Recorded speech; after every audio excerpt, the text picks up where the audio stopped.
Cyient DLM इस company से करेंगे मुलाकात और कल यहां पर आए थे नतीजे बाजार बंद होने के बाद करीबन करीबन 33% मुनाफे में बढ़त देखने को मिली, 390 करोड़ के आसपास पहुंचा। माफ कीजिएगा, आय में बढ़त देखने को मिली 33%।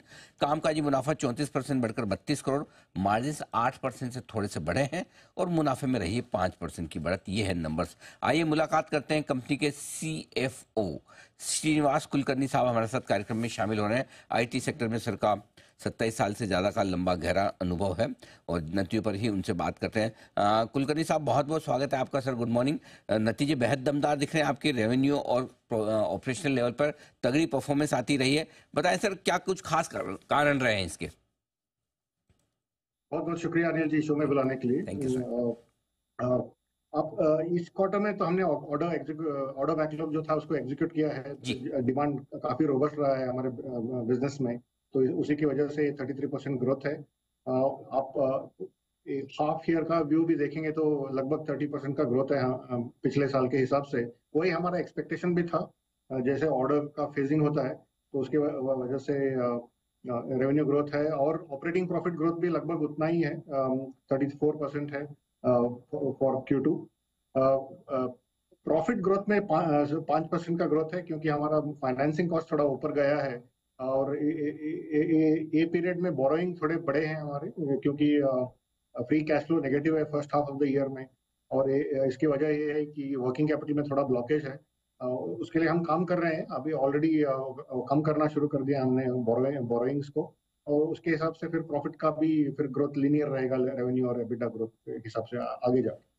तो ये प्रॉफिट 5% बढ़ा है, सेल्स 33%। तो वजह है कि थोड़े से इंटरेस्ट कॉस्ट बढ़ी है, जो अब धीरे धीरे कंट्रोल में आएगी।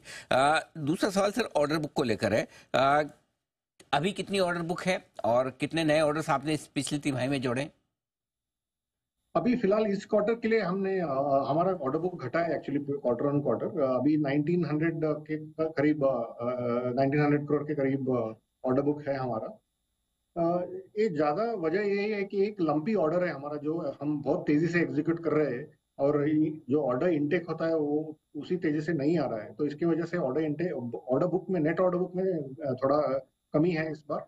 लेकिन ये जो लंपी ऑर्डर है वो फरवरी एंड तक खत्म हो जाएगा। उसके बाद हम देखेंगे कि फिर वो ट्रेंड चेंज हो जाएगा। बात है। आपने एक जो प्रोडक्शन कॉन्ट्रैक्ट बोइंग के साथ साइन किया था सर, जरा उसका स्टेटस बताएं, कहाँ तक बात पहुंची और कब तक आप इसे कंप्लीट करेंगे? नहीं, ये तो लॉन्ग टर्म कॉन्ट्रैक्ट है अनिल जी। काम तो चल रहा है अभी भी। और एरोस्पेस में क्या होता है, सारे काफी लंबे साइकिल होते हैं। पहले आपको डिजाइन करना पड़ता है, फिर वो NPI में जाता है, न्यू प्रोडक्ट इनिशिएशन में, फिर क्वालिफाई होने के बाद मास प्रोडक्शन शुरू होता है। तो ये काफी लंबा है। अभी तक तो ट्रैक पे है, अभी फिलहाल कोई ऐसे कोई कंसर्न नहीं है, तो ये अच्छा ही चल रहा है। Okay, perfect. बहुत बहुत धन्यवाद कुलकर्णी साहब, आपने नतीजों पर विस्तार से बातचीत की और आउटलुक हमारे दर्शकों के सामने रखा। Thank you so much sir. Srinivas Kulkarni साहब नतीजों के बारे में बताते हुए अच्छे नंबर्स पेश किया और थोड़ा सा प्रॉफिट अगर कम आया भी तो उसकी सिर्फ इंटरेस्ट कॉस्ट की वजह से, अदरवाइज नंबर से मजबूत। 24,000